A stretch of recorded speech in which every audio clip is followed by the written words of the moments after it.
Thank you for joining in this edition of TechDojo. We'll be talking about sports event timing. My name is Gerardo Tasistro, and I'll be covering a few topics about best practices for achieving a successful event when it comes to a 10K or triathlon or marathon timing.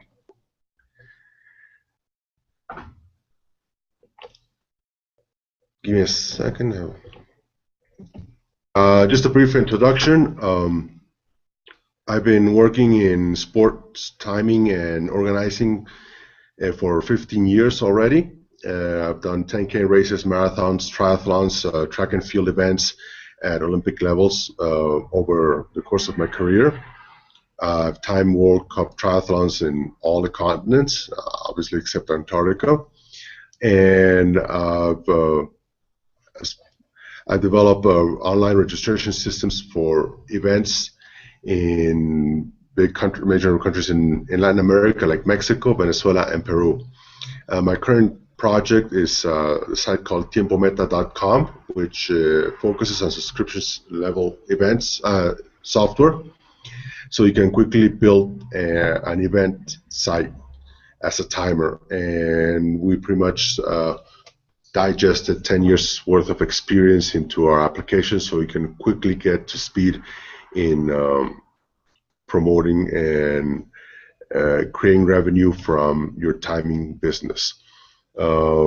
This presentation focuses mainly on my experience over the last 15 years, both what it takes to, what's the type of commitment and an event that this requires, and as well as we'll be talking about the technical aspects. I have timing equipment here with me. We're going to stop the presentation briefly, and I'll show you later on the hardware that goes hand in hand with the service you provide as a sports event timer. So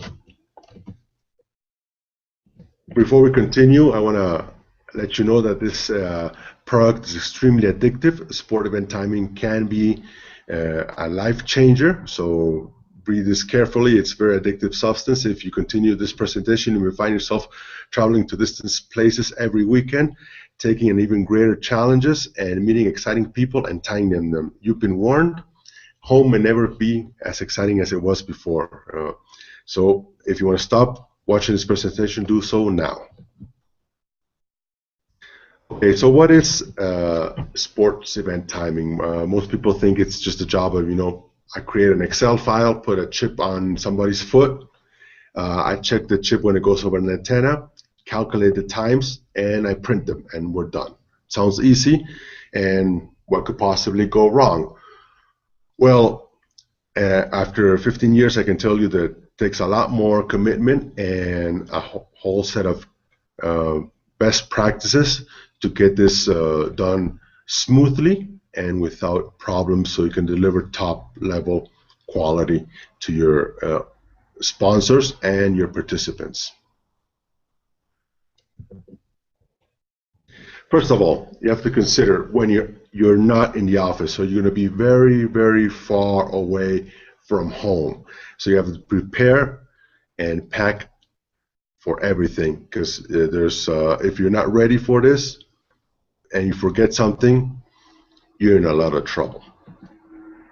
Second, there's very little margin for error. As NASA teaches us, in this game, failure is not an option. You prepare, and once the race starts, it just happens too quickly to make any adjustments, fix anything. Within half an hour, you're done. So if they haven't practiced, trained, and get everything down to a nickel, you're going to have problems. And finally, let us remember that our clients train a lot for this. So even the slightest mistakes, and participants will turn into this, and they will eat you alive. So with that disclaimer, let's go on to the key elements and think about a moment as to why is this so addictive? Why is this project that I'm talking to you about seem like a dream job, as we advertised in the beginning? of this presentation in the intro, and why should you consider this as an interesting venture? Well, sport event timing has great elements of a great game. It has simple steps. We will be going them over 7 simple steps, but it has unexpected challenges and risks, which always excites us. We have a strong social interaction. You're going to be meeting a lot of people during the course of your job, and as you take on more and difficult events, there's this ever-increasing difficulty, which is always exciting.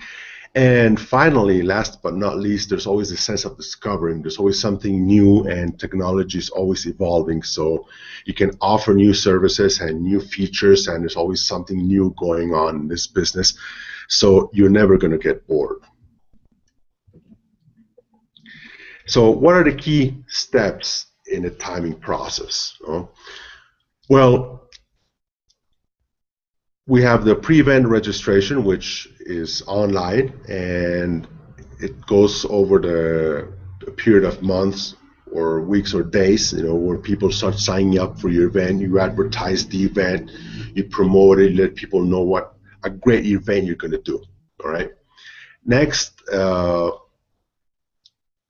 participant package delivery time, and that's where you get the chip and the number, and you hand it over to the participant and say, you're ready to go, good luck tomorrow. And that usually takes about a day.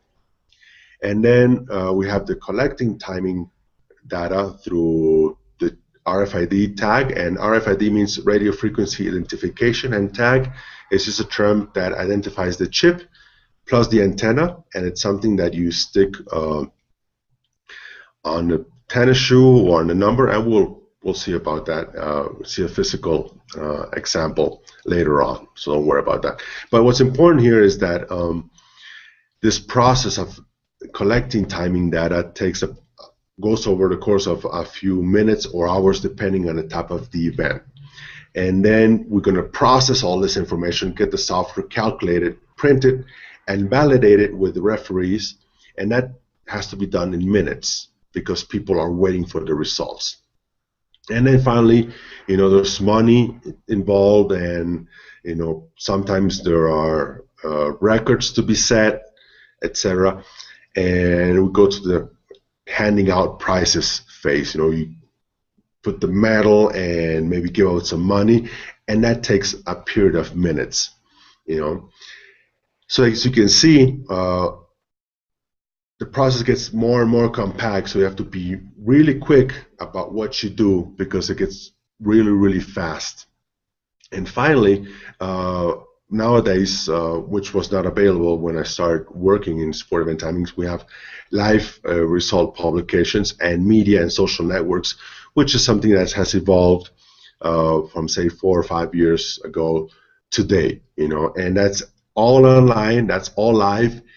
If you make a mistake, everybody knows it immediately, all right? And you just can't fail. Once again, let's go back to the NASA. Failure is not an option in this business, so you got to be really, really careful with what you're doing. Next step, let's talk about a bit of how I prepare and what do I need. Okay, most people think that if you buy a hardware and you get the chips, like we mentioned in the beginning, you're all set. And the truth is that success requires more than just the latest gadgets and the super PC and a lot of good chips and big antennas. It really requires an attitude of preparation, teamwork, and commitment to getting the job done. And I want to touch this in the beginning of the presentation because we're going to get to the technical part later. And I don't want you to think that it's only a technical aspect. There has to be associated with a lot of commitment with delivering and being prepared. Training and preparation are key. And finally, above all, it requires a solid and unquestionable belief that you will succeed in getting the job done. Right? So we move on from this to the real teamwork and preparation. You have to be really professional. You have to prepare planning and teamwork in this game are key to success. So you must always work with a team, get a strong team on board, let them know what you're doing, and let them know how it's going to be done, when it needs to be done, so they get it done quickly and effectively. You have to keep calm no matter how difficult it gets. As I mentioned previously, the tempo of the event quickly picks up, so things are going to be happening a lot faster during the event. So you have to keep calm and cool about it so you reach success. Finally, you have to check your hardware, and when you're done checking your hardware, we'll go back and check it again, because a lot of it depends on you having everything in prime condition. Finally, in spite of all best preparations and the best practices and everything I'm going to explain to you during the course of this presentation, things will go wrong. Unfortunately, there's weather and other unforeseeable factors that you cannot control, so you have to be able to adapt. And above all, never ever ever give up, because it's going to be hard, and the sense of triumph you will achieve after you've successfully timed your first event is unequal by anything else. So let's touch on the key elements that we need to have in an event.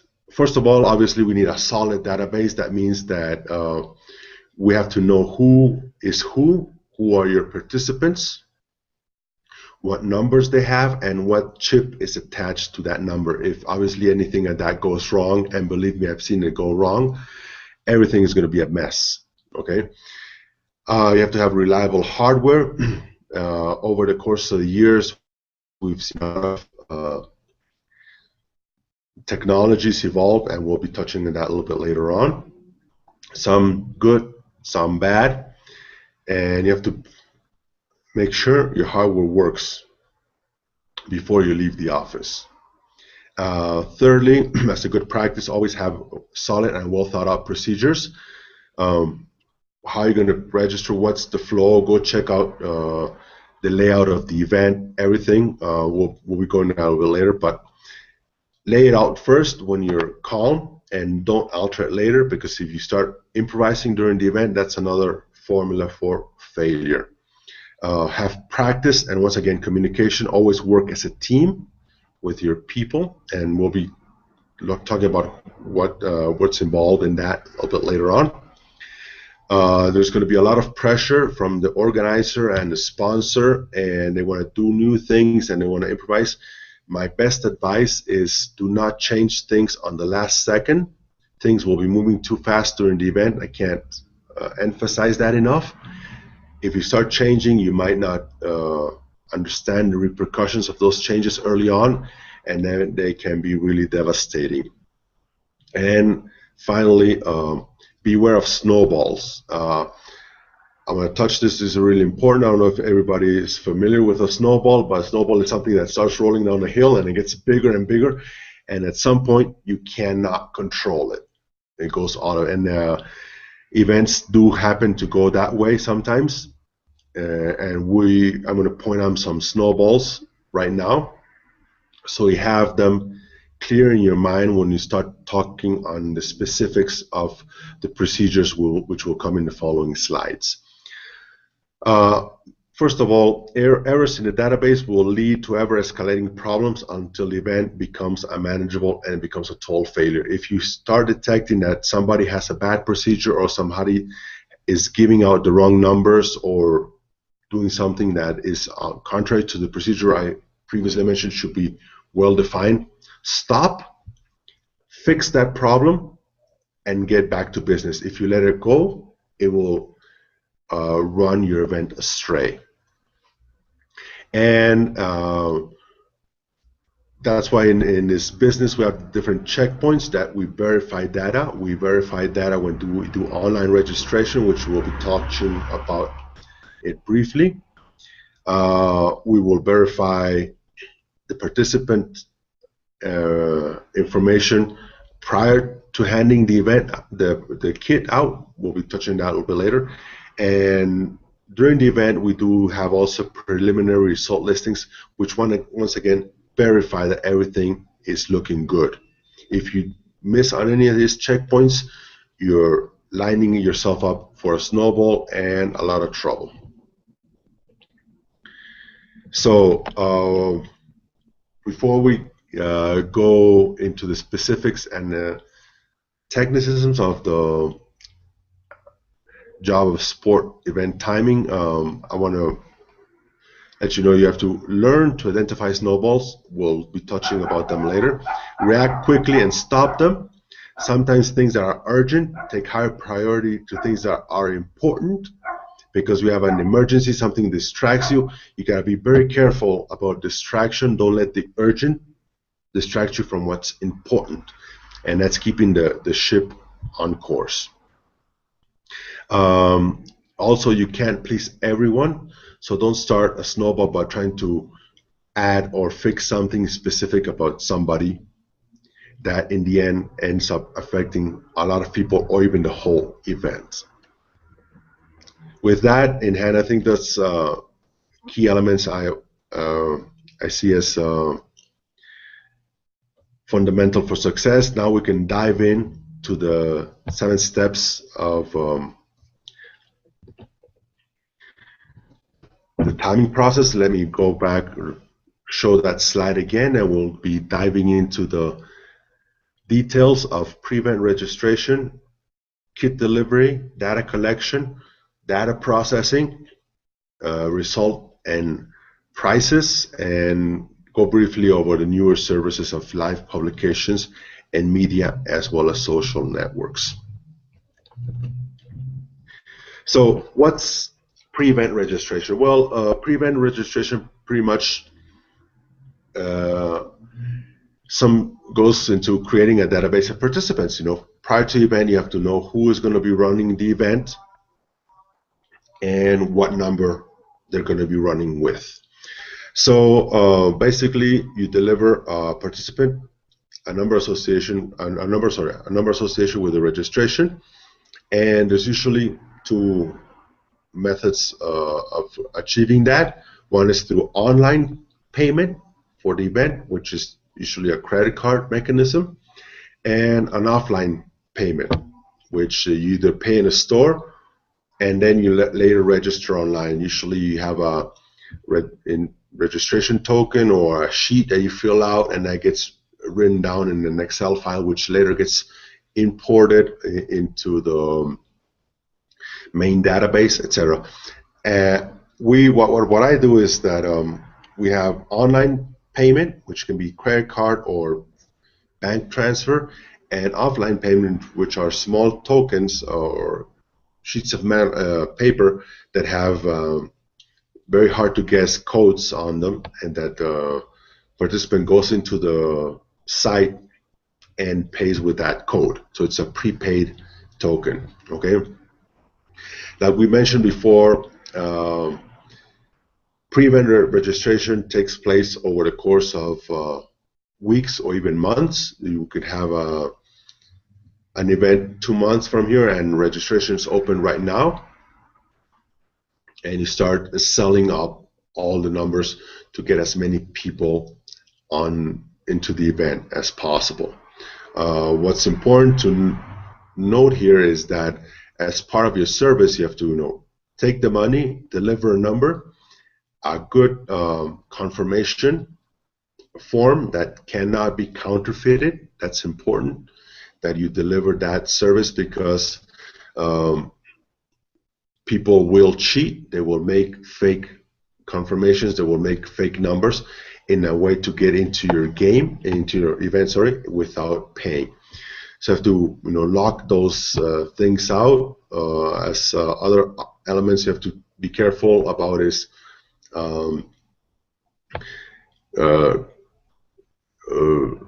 claims against the bank for the credit card, which might leave you in debt. That's a little bit beyond the point of this conversation, but you have to have a whole type of voucher or signature procedure so they can respond for the charge they've been made. And finally, uh, there is legal responsibility or liability that has to be covered in the pre-event registration process, and you usually have a disclaimer note or terms of services as we're going to provide you this, this, and that, and be very clear about that as the participant is completing the registration, so you don't have legal issues later on. Okay, enough for that. Let's go to the next step, which gets a little bit more interesting. We're getting closer to the actual race, and we've already compiled our big database of participants, and now we have to give the participant the number. That's the process we usually call participant kit delivery. The participant has registered, he or she has a sheet that says, I'm such and such person, my number is such, and I come to your event and I want a package that might include, well, so it certainly includes the number, that's for sure. It might include a shirt if this organizer has a shirt. It definitely includes a tag if you're doing electronic timing through RFID. The tag is the antenna plus the chip inside, and that's stuck, as we'll see later on the number or on the tennis shoe. And sometimes you have accessories, maybe something for water or advertisement or a souvenir or whatever, that gets added as part of the promotional package. One important thing here, and it's very critical to what I mentioned previously as preventing snowballs, is that you have a golden moment here to verify the information associated with the tag. We have a very specialized software that takes the chip in the participant's package, reads it, and provides the information on the screen so the participant can visually confirm that all the information is correct. Why do we do that? It might seem illogical because the participant registered blah blah blah, and we're like, why do we want to confirm it? Well, truth is that sometimes the participant does not register. A friend might register the participant. There might be a mistake. Maybe the person who captured it made a mistake. Maybe the person who captured it doesn't make a mistake, but the participant later on claims there was a mistake. So just to make sure that the participant can make a counterclaim later on, we verify the information during this process through means of our software, and we make corrections. If something's wrong, maybe the category is wrong, or the age is wrong, or the gender is wrong, we accidentally put male when it was female or female was male, everything gets fixed now.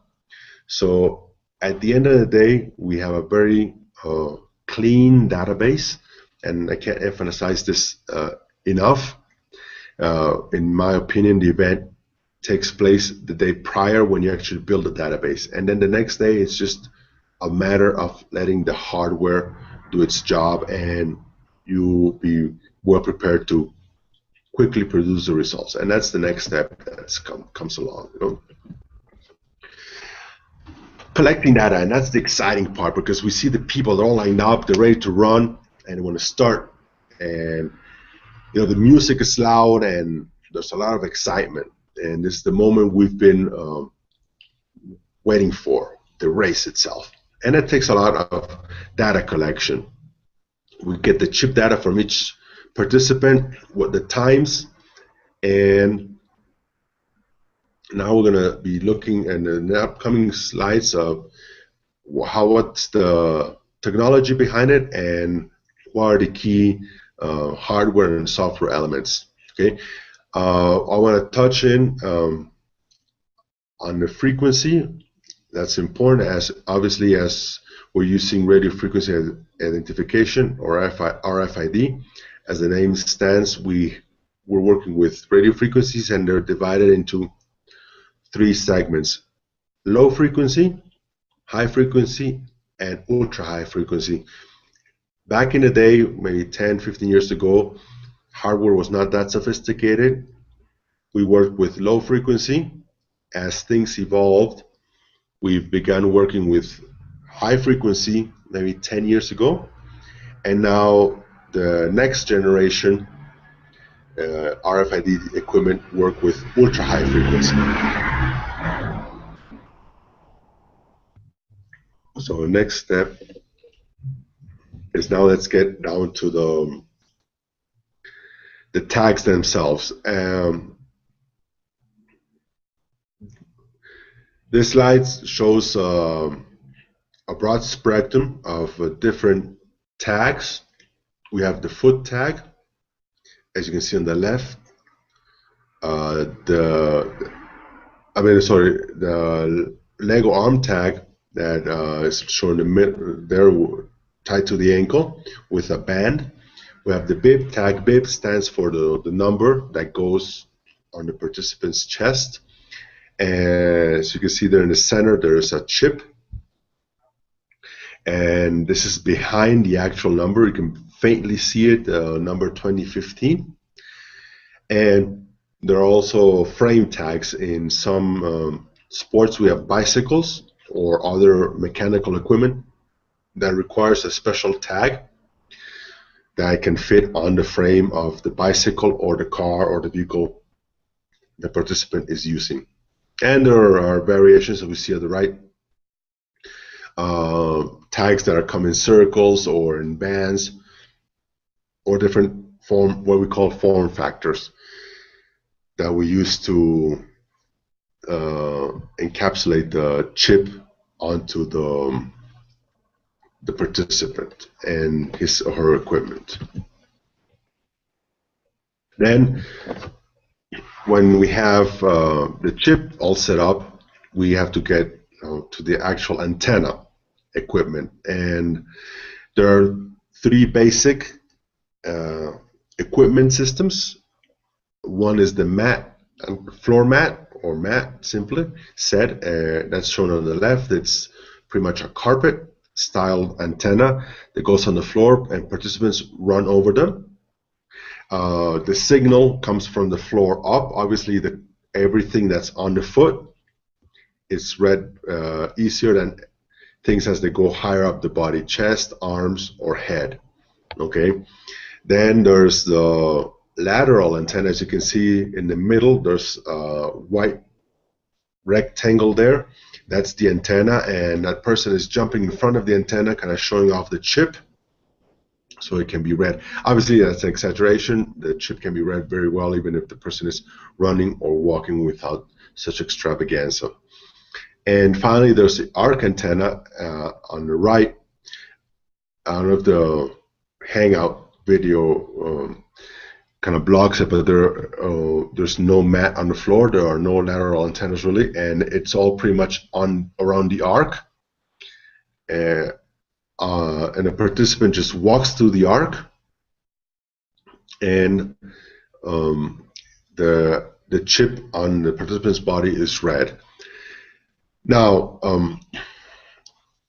let's look into pros and cons of the system.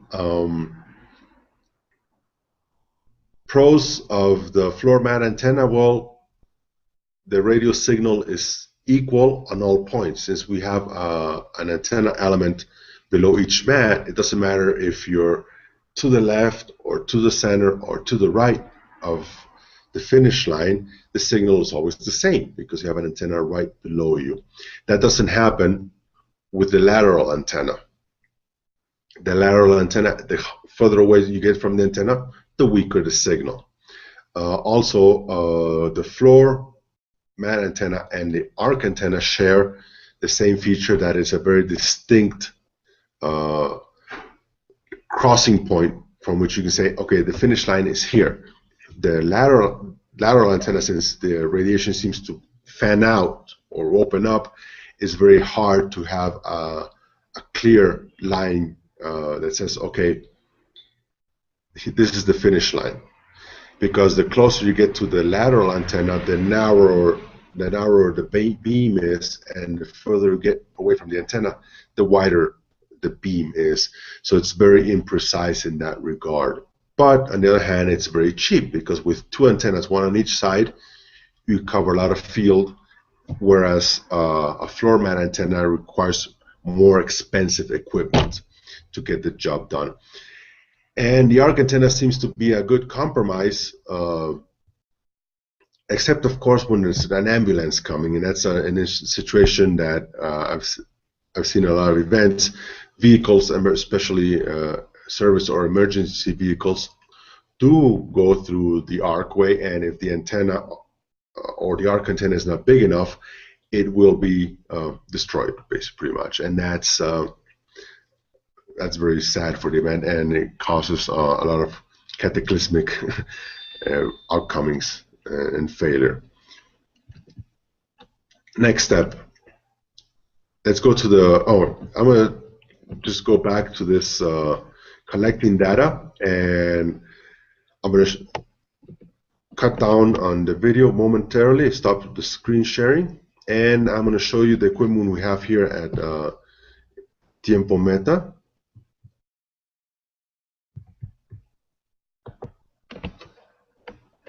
Here we are. All right, that's me again, and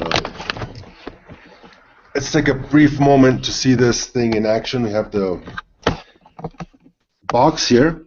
This is the real thing.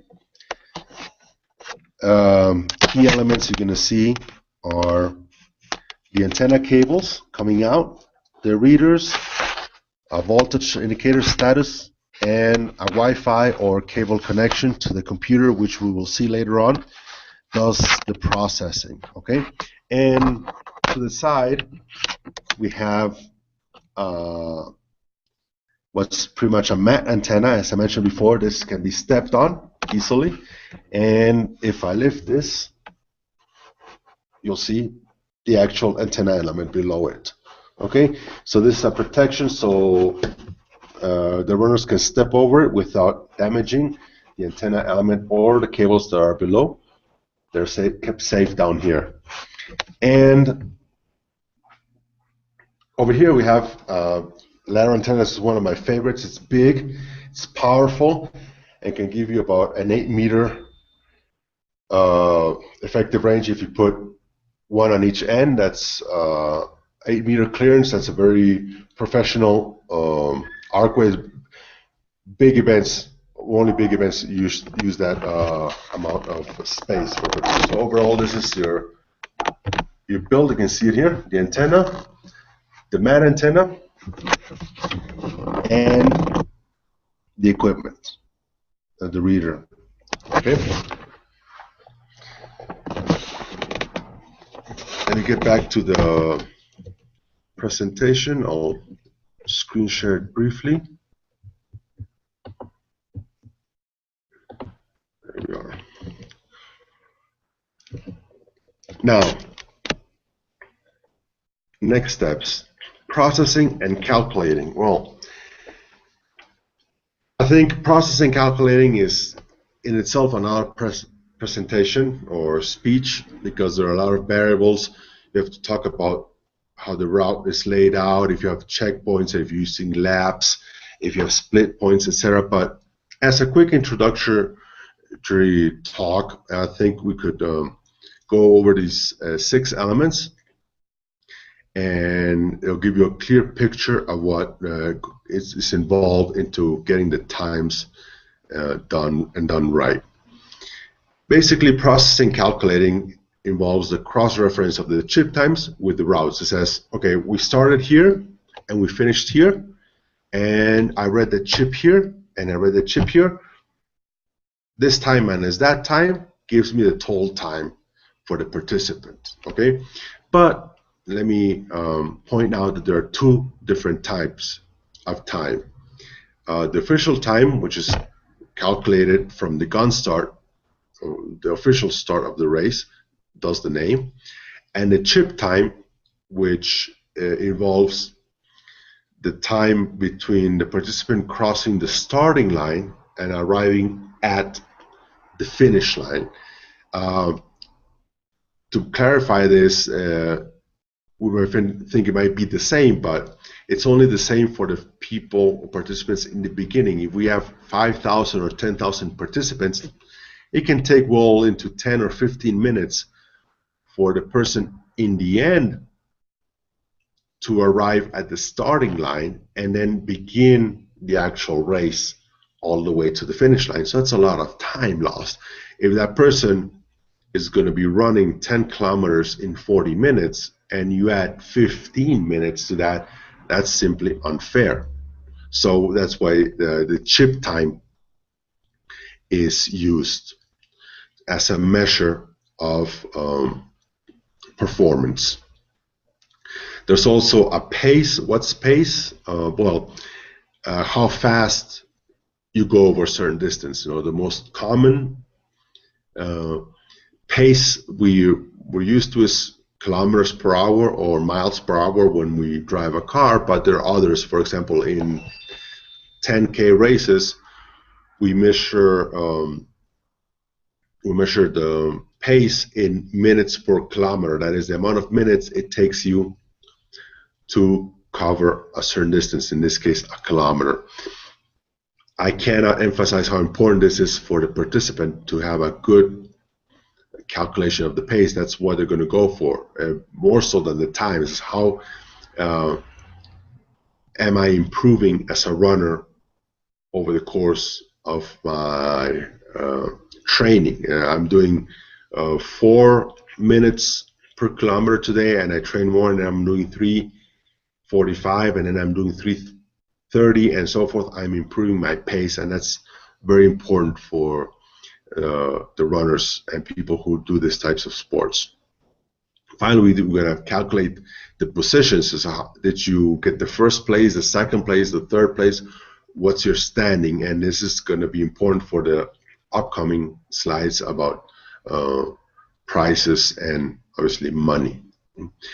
And in more sophisticated events, we put splits. Splits are the times between split points in a race. For example, if you have a very long race, you might have checkpoints called splits in the middle.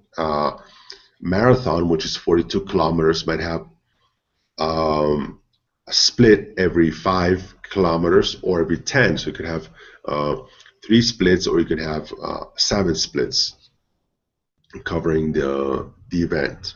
Okay. Why is this important? It's going to be coming important later on for prices and verification, but it's also important for performance, because not all racetracks or race courses are flat. So people want to know how much they did, going up this hill or going down in a flat lane. So it's very interesting for people who practice for races to know how much they did over the 5 or 10 kilometers of marathon. And obviously, if these checkpoints are far away from each other, it makes sure that people don't cheat and they cut and arrive earlier or with less effort than would be necessary. Okay, finally we arrived. We've done all the registration. We've done the packages right. We got everything set up. We got all the chip readings. We've processed them, and now we have to hand out the prizes. And obviously, everybody wants to win, so we have to make sure that only the ones who really got what it takes take the prize, because unfortunately, some people are willing to cheat to get that prize, and there are referees in the race there to help us with the timing to certify these results. So it's important that we have a strong sense of companionship and teamwork with the referees to deliver these results, and that we back each other. We do this quickly and without error, so people do not question nor our skills nor the referees, which could then lead to strong debates in the event and a lot of problem. I can't emphasize that enough. I've had quite my fair share. So what do we verify as a timing service or company at this point? Well, we've verified that the times are reasonable. Obviously, we know how fast a human being can run, and if somebody finishes a marathon in 5 minutes, we're going to say, well, that's impossible. Okay. We also make sure that the split points are covered. If we have a long race, like I mentioned in the previous slide, you will have different checkpoints around the route, and the software is designed in a way that it will let you know if all split points were covered and inform that to the referee so they can dictate, yes, it's valid result, or no, we'll have a question here because it doesn't seem to have gone all the way to kilometer 21 or whatever. Okay? Then we have to have a visual confirmation of the participant, because unfortunately some people, what's very common that women can give the chip to a man who will run faster and do a better time, and in that way cheat. So we have to have visual verification with the database that it all corresponds and it's okay. And finally, we have to check the number, category, and gender are all okay before handing out the prize. And this, once again, goes back to the beginning. Good online registration, good participant kit delivery, good procedures, so you don't have these type of issues, which will once again snowball. So when people start saying, well, I registered this category, and you really can't back up because you didn't check or you didn't verify, if you were not diligent in the first steps of these processes, you will begin to have problems or questioning of your authority on these later and more important steps of the timing process. Then finally, I'm going to cover briefly on what's live publication and media and social networking.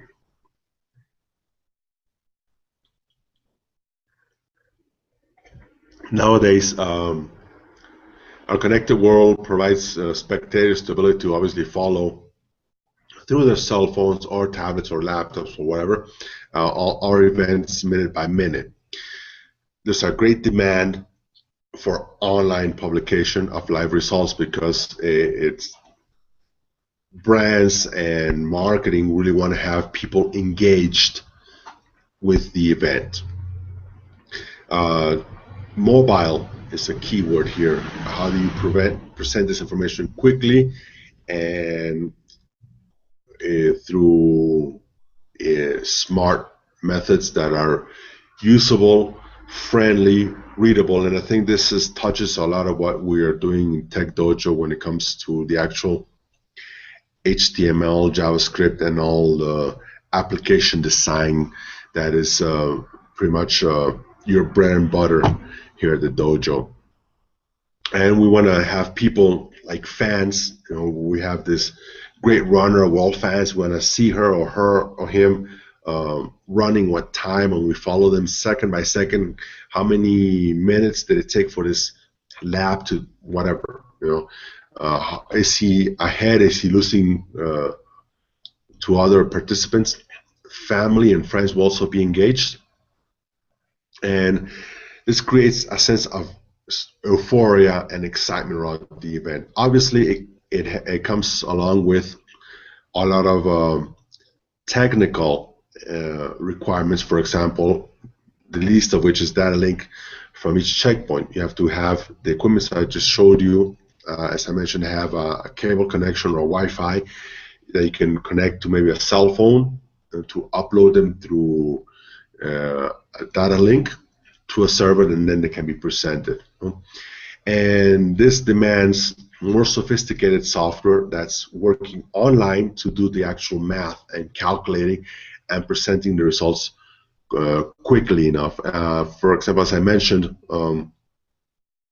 I've done a lot of timing for triathlon World Cups, and the standard measure there is that you have to have the results within 30 seconds, and most timers do so in less than 15 or 10 seconds. So that's pretty much the time between the chip getting read, it gets stored in the box, uploaded, and the results is updated, and on the next refresh of the mobile application or web app, the information is already there. So that's pretty impressive work timers do nowadays to get this moving. And it's pretty thrilling to be there, and actually it's pretty exciting to be behind the hardware and software that does that. Because when you see it actually happening, it's incredible to feel the excitement and say, oh, well, I did this and this is actually working. It's pretty thrilling. Finally, point 7, last but not least, media and social networks. Let us not forget that behind our events and organizers, we have sponsors. So the end game here is that your sponsors get promoted throughout the internet. So we have to find ways to put our results online, result presentation mechanisms where people can find themselves through their names, through their numbers, by category, photos, etc. And from that point on, push that or enable the participant to push that result to social networks. Tweet the participant's result. I did so much in such time, or here's my finish line photo, and you can publish it to your Facebook stream, and that engages people and engages the brand with a broader set of spectators that could have been possible if we were only limited to those people who could be at the finish line or at the event site, or could travel to a distant location to actually see the event. Social networking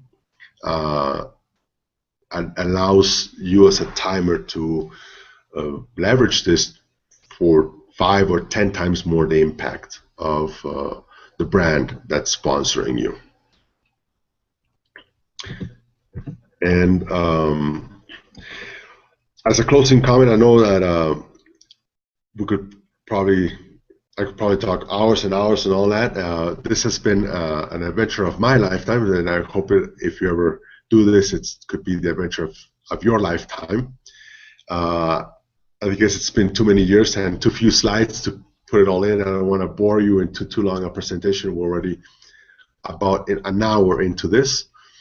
But as the image here shows you, you have a small tent when you're in the event, but a huge responsibility.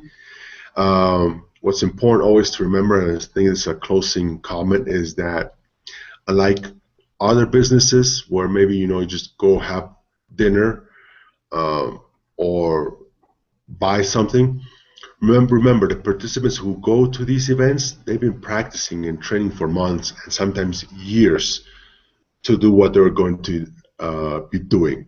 And as a timer, the outcome of their efforts depends on your dedication and commitment to the job you're doing. So we owe them because they're doing a great effort. And if you ever ran a marathon or ran or done a triathlon or 10K race, you know the amount of effort it takes to actually get there and do that. And it's very rewarding to get your time, and it's also very rewarding to be the person behind the team that gets that time delivered for that participant.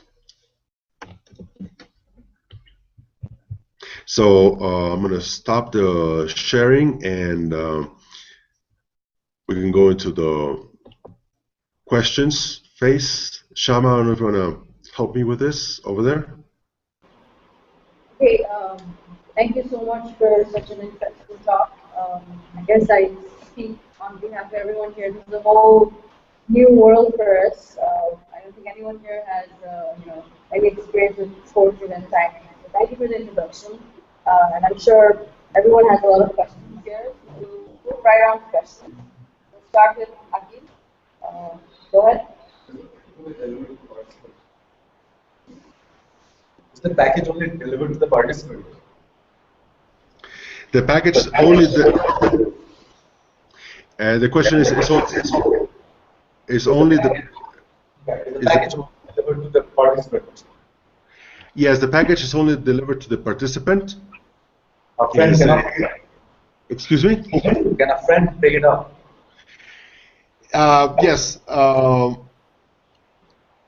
going, I'm going to cover a few points regarding the package delivery.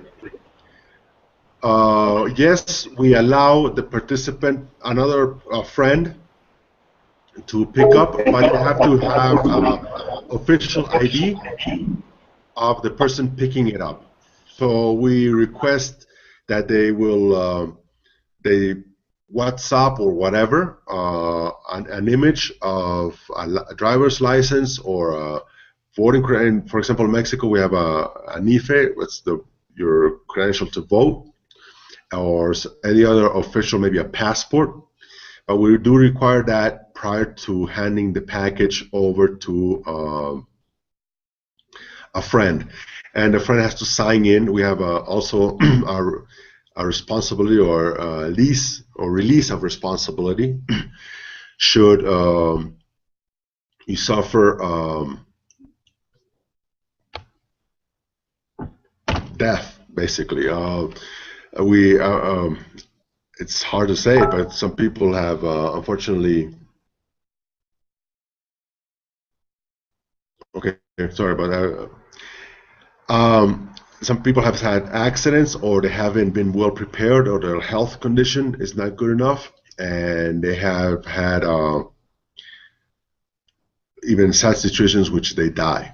All right, so you have to have them sign something that releases that, and they know the physical challenge they're going up against, so they cannot hold you responsible in case they are not fit for that.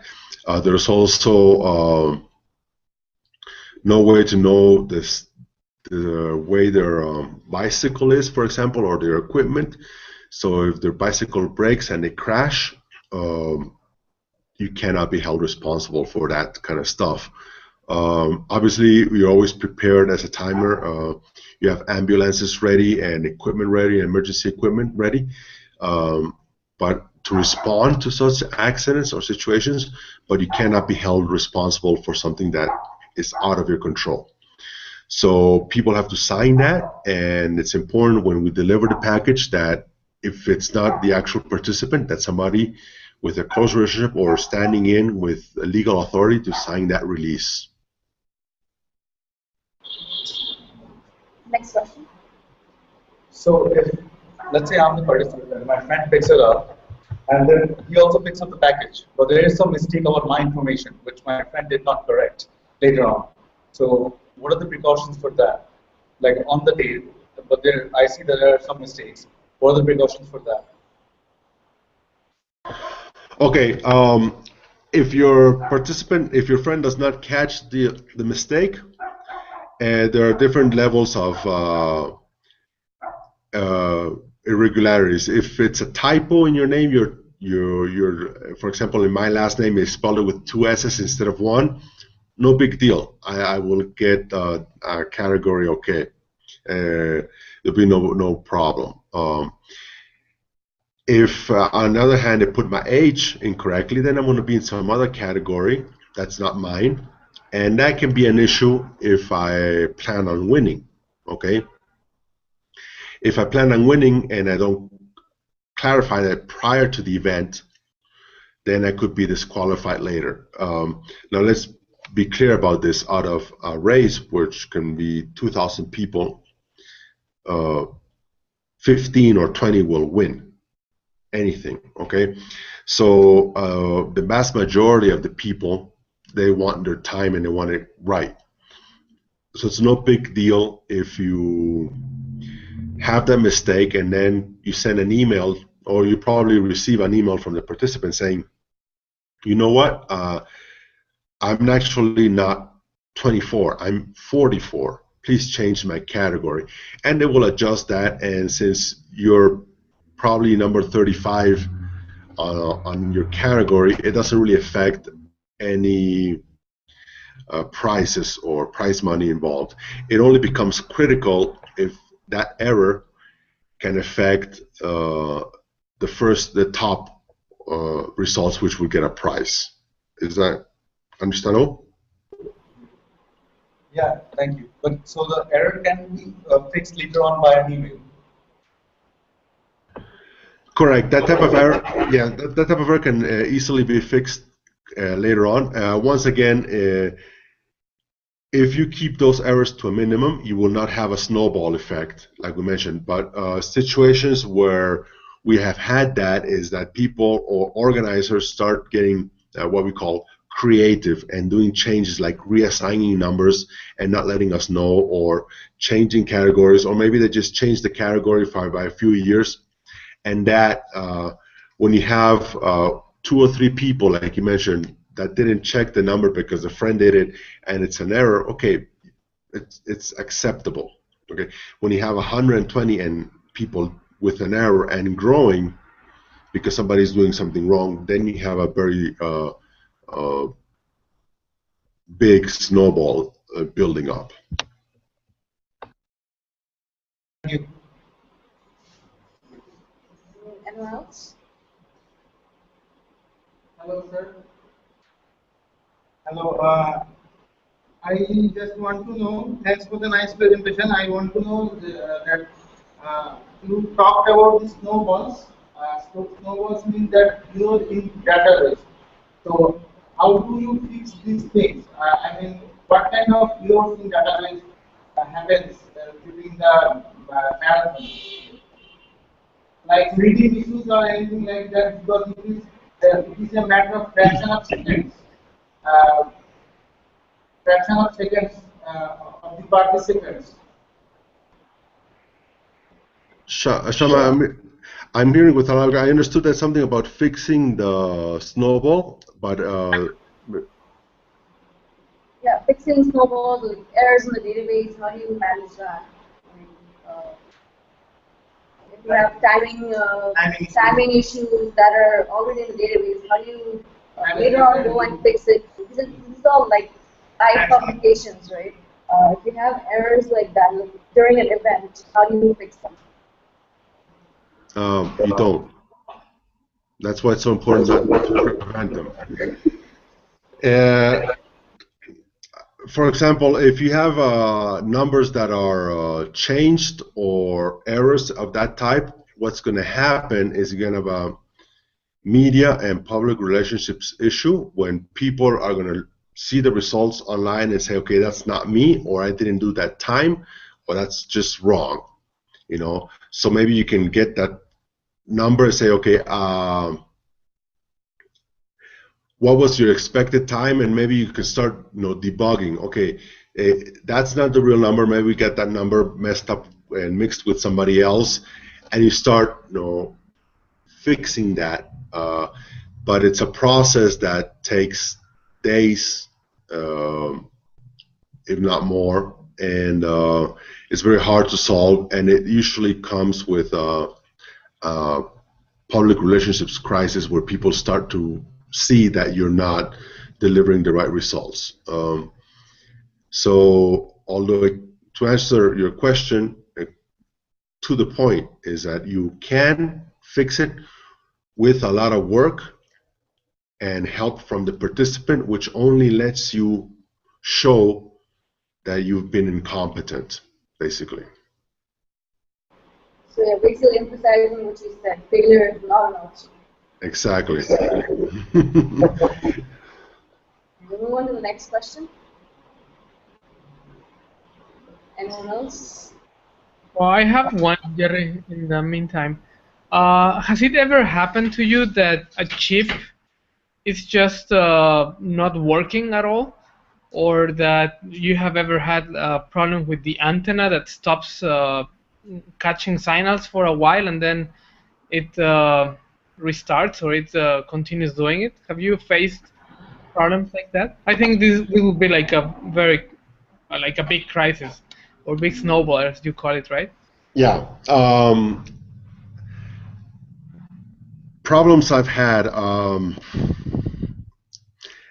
I've had this actually happened in a very important event, and the antenna read nothing. So I just picked up a drink, Gatorade or something that they had there, sat down and cried. You know? Unfortunately, I remember that part that I told you about. Check your equipment and then check it again. Well, the equipment in that case was rented equipment because the company that hired us didn't want to own the equipment, so it wasn't checked, and it was acceptable to a lot of things. So we laid it out, and nothing worked. Total failure. But things have improved from that time to date. Back in the days when we used low frequency is very susceptible to metal. So sometimes, you know, you would have your equipment, it was thoroughly tested, but then you would put the mats down on the track and unaware there maybe was a metal pipe or tube or whatever underneath the road or the sidewalk or wherever you're at, and that would totally destroy the signal. You would get no reading at all. So you have to check and move. And what we did for that is that we would go the night before the event and check absolutely everything. No matter if it was hot and humid and raining and we had mosquitoes, we checked it just to be sure. Remember that part I showed you about, let me show it again because it's really important. This part about, you know, check your hardware, and when you're done checking your hardware, go back and check it again. That's the part that applies because you're never quite sure how it could possibly be affected by circumstance at that point. Now, to follow up on your question about the chips, yes, we've had chips that fail. Although all chips are scanned prior to the event, there's two situations. Well, I'm going to add a third, which is not a failure related, it's more a human error, but chips have a lifetime and they might be, you know, kind of failing, and they will work okay in the office when you check them, but then they will fail for the participant. And that's a rare situation, maybe 1 in 1,000 or maybe 1 in 10,000, but it does happen, all right? And that is one situation. The other is in which the battery, you know, runs out of juice. I didn't go into such detail, but I will go now. There are two types of chips. One is the passive chip, which is like this one. You see them here? They're very small, very thin, and they take all the energy from the antenna to power themselves up. All right, that's called passive. And the active are much thicker, bigger chips, something like this, maybe, you know. And although this one's actually passive, but you have active chips about this size. Maybe something about this size would be an active chip, and it has a battery inside. A battery has a lifetime about 3 or 4 years maybe, and at some point it fails. So you might have it working okay in the office when you prepare the packages, but then it actually fails in the event. That's another failure situation, which is also very seldom. You know, the odds of it having enough battery to work in the office and then not enough in the event 2 days later is very rare. It happens, but once again, 1 in 10,000, something like that. What can happen that's more often the case is poor manipulation on behalf of the participant. For example, this, which is an iPico chip, this is a high-frequency chip. It obviously has a mechanical limit. If I bend it too much, the antenna inside will break and it will stop working. So if the participant manipulates it improperly, the day or 2 days prior to the event, this can be broken and it will not work. And also, what happens many times is that, as you can see, there's no in many chips there's no indicator here that says this is chip number 1042. So if this chip falls out of the bag and other chips fall out of the bag, they can get mixed together, and then I'm running somebody else's number, and that is an error. That's not actually a hardware failure, but a failure nonetheless in logistics that will lead to erroneous results. Okay. I don't know if that answered the question. Thank you, Jerry. Okay, so I guess we have no questions on this end. We'll start with Marcus. You said that participants sometimes try to cheat in the marathon in the game. Calculating. But instead of having the RFID tag, the audience, the referees, how could they do such things? Can you repeat the question? It's bringing up. So I guess his question is that you mentioned that people try to cheat, but with having the RFID and all the referees and the audience, Continuously replacing the participant by RFID, I guess. So I mean, those systems are in place, so they can't cheat. But how do people manage to get past all these checkpoints?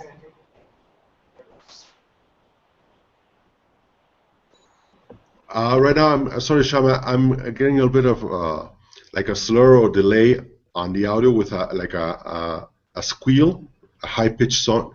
I don't know if you could type it so I can understand it better. It's very hard for me to make out your voice right now.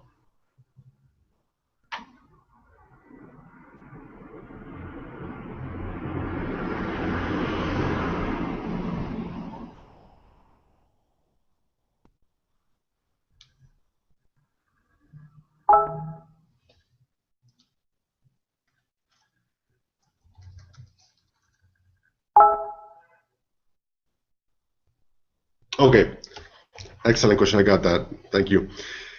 All right. Well, there are many ways to cheat. Let's start with the first. The simplest one is I change my chip with somebody else who runs faster than me. That's why we have visual verification. The easiest way to cheat there is that men run faster than women. On average, maybe, for example, in a 10K race, maybe it's 3 or 4 minutes faster. That's significant lead. So you can give your chip to somebody else, and that person will run for you. So we have, particularly in bigger events, we have photo finish or video being recorded, so you can't cheat that way. Cheating in actual checkpoints, that's a little bit hard, but once again, if you move the chip from one person to another, that an effective process of relaying can be done. So that's why you have people, for example, bicycles or motorcycles, tracking the lead groups so they can't do anything weird like that. Another way of cheating that's very clever sometimes is you change your category on the last minute. For example, you have age groups, for example, young, middle, seniors, etc. For a segment of 10 years. So maybe, for example, from 18 to 28, you have the A group. From 29 to 38, you have the B group, and so forth. Obviously, people who are older have lesser performance, so they will make worse times. But if you're in the borderline, say you're, for example, say you're 39, and that's the year between being in Group A, in Group B or Group C, a lot of people will go into Group B, see if they win, and if they don't win, they say, "Oh well, I'm actually Group C." So they request a change to Group C, in which they will win because they're younger than just about everybody else. So, for example, if you just turned 40 and you just started a new group, in a new age group, you're considerably younger than all the other people who are 40s. You have a good chance of winning. What people do, they will sign up in the group of the 30s and see if they win. If they don't win with the 30s, then they'll say, "Oh, well, they claim you registered me wrong, and you should have put me in the 40s because I'm winning." And and then they will complain and say, "You're refusing to give me the prize, blah blah blah." And they will request a change to Group 40, in which they will win first or second place or whatever. That's a very common way of cheating. And that's why we have the verification process during package delivery. If you did not adjust that and you're going to win, you are automatically disqualified. Which goes a bit to answer the question about previously asked about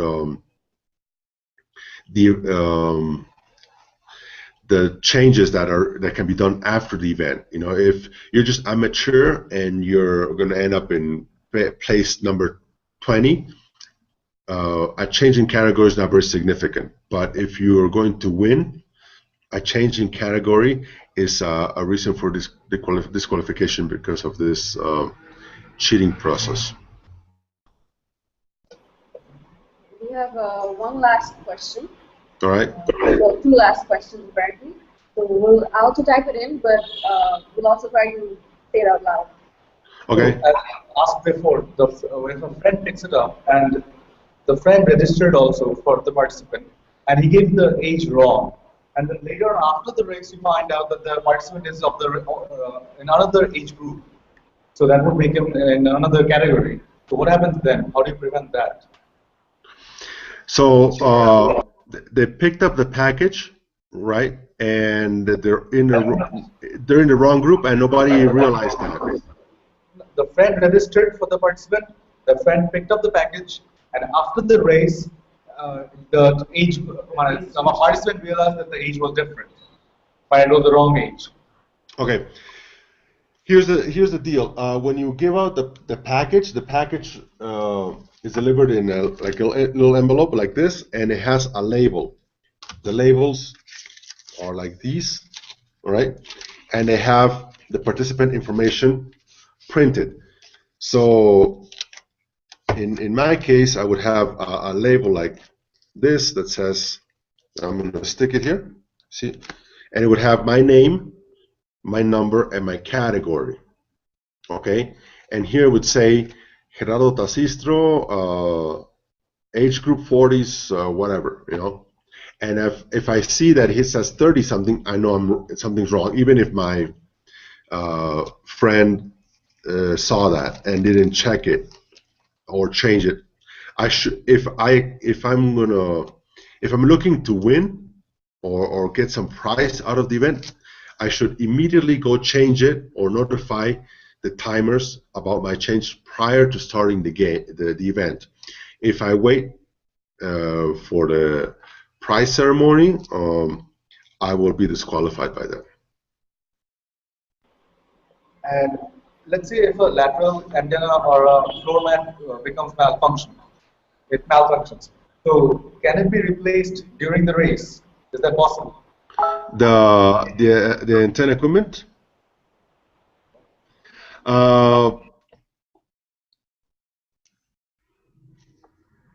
No. That's the short question. No.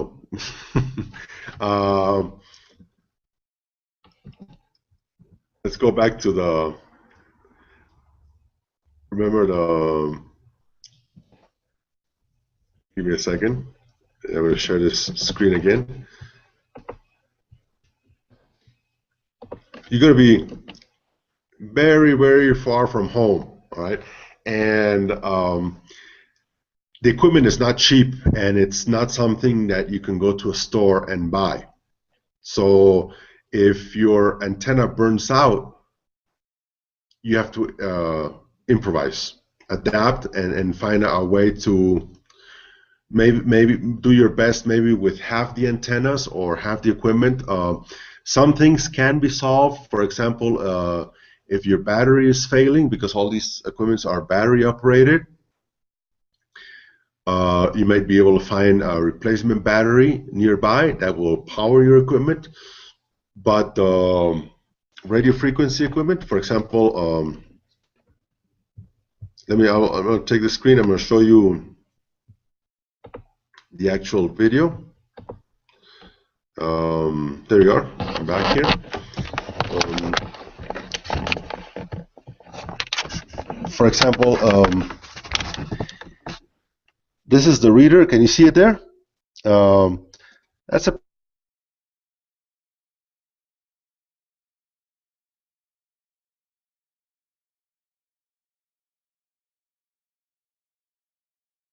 equipment. These can be pulled out.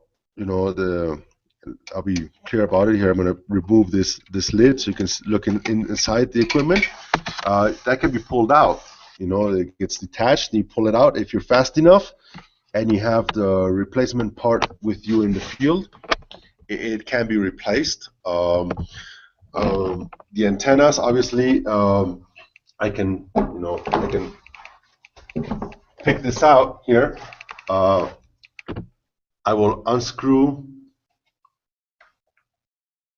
this antenna quickly, pull this one out that's broken, and I'm going to bring another one in quickly, and that's going to cost me $500 just there. And if I have the money to carry it around, I quickly put this all together, and that's about a minute I lost of the race, and I'm back in business. Okay, so to answer now, yeah, you've seen the repair on the field. If you have the money to carry enough extra equipment, yes, you can repair it. It's also a question of time. Maybe the antenna change I did quickly within a few seconds, maybe a minute. That in a 10K race, that probably represents 20 or 30 participants lost, whose times I did not get because the antenna was being replaced, plus maybe 50 or so that I lost until I realized that the antenna was not actually working. But I replaced it and I had a spare part. Replacing the reader would be a lengthier process because I have to power down the whole box. That would affect all 4 antennas or the whole finish line. For a process of a few minutes, I have to take everything out, put the reader back in, reconnect, say 10 minutes. At 100, or maybe say 100 participants a minute in a big race, that's 1,000 people you just lost, whose times you will never recover again. Hope that answered the question. Yeah, thank you. Welcome. We have barely one more question. All right, as many as one. So you were talking about low frequency, high frequency, and ultra high frequency. So high frequency or ultra high frequency, that means more accuracy in the result.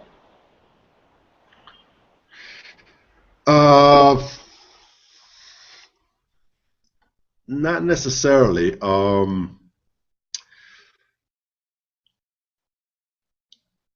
Here's the thing. For example, low frequency.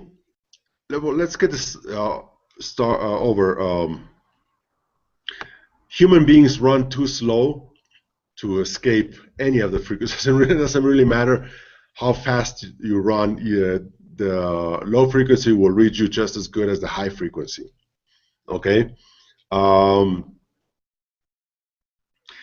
The low frequency is more susceptible to interference. It will be more susceptible to interference from metal It will be, for example, battery chargers like this one that have switching power supplies or high frequency elements in it will affect it more than it will affect the ultra high frequency. That has to do with harmonics in what's called signals. Power supplies that operate at a certain frequency will generate harmonics that will affect low frequency equipment. Higher frequency equipment is more immune to that than lower frequency equipment. And what's happened, I would say high frequency equipment and ultra high frequency equipment are, in my opinion, as reliable one to the other. Although ultra high frequency equipment is very susceptible to being close to the human body due to the water content. We're 80% water. So if I put this chip here, it's going to read perfectly in ultra high frequency. If I stick it close to my body, it's not going to read anything. So you need to take precautions in how you place the chip, put a spacer, separator, or something that allows for a correct reading when you're using ultra high frequency. Now, let's talk about money. Okay, when it comes to money, this is a standard. It's called EPC, which represents what means electronic price code, is the replacement for the UPC, which was the barcode of the 70s and 80s. And basically, a lot of things are being tracked with this. Medicine product stores, big retail stores are putting a lot of money into buying this technology. What does this mean to you as a timer? These chips are way cheaper than these chips. This is high frequency chip. It costs $3, all right? I'm gonna peel this off. Okay, this is an ultra high frequency chip. Okay, it costs 7 cents. $3, 7 cents. Okay, so it's an aspect of how good it is at reading, and an aspect of what you can do with basically what we call more bang for the buck. I hope that answers the question. I think that's all the questions we have here, and we should end the talk here because we've reached our time. But thank you so much for doing this talk. This was very enlightening, and since this is new to us and it's not that common around here, even to have marathons and triathlons, but it's coming into the scene, so we are better equipped to be the pioneers of timing here. So thank you for giving us that opportunity to learn from you. I had muted myself as I started to speak. I want to say you're very welcome, and I appreciate and thank you so much for giving me the opportunity to talk to you, and appreciate your time today to listen to this conversation. This has been, like I said, I'm very passionate about this. It's something I've done for many years, and I know the thrill and the excitement of actually being in the event, and hope that maybe sometime you'll be able to do that too, and enjoy the fun it is to be timing a race like that, a 10K or a marathon or a triathlon, and I hope it fills you with joy as much as it's been filling my life. Thank you. We'll end the session here. All right.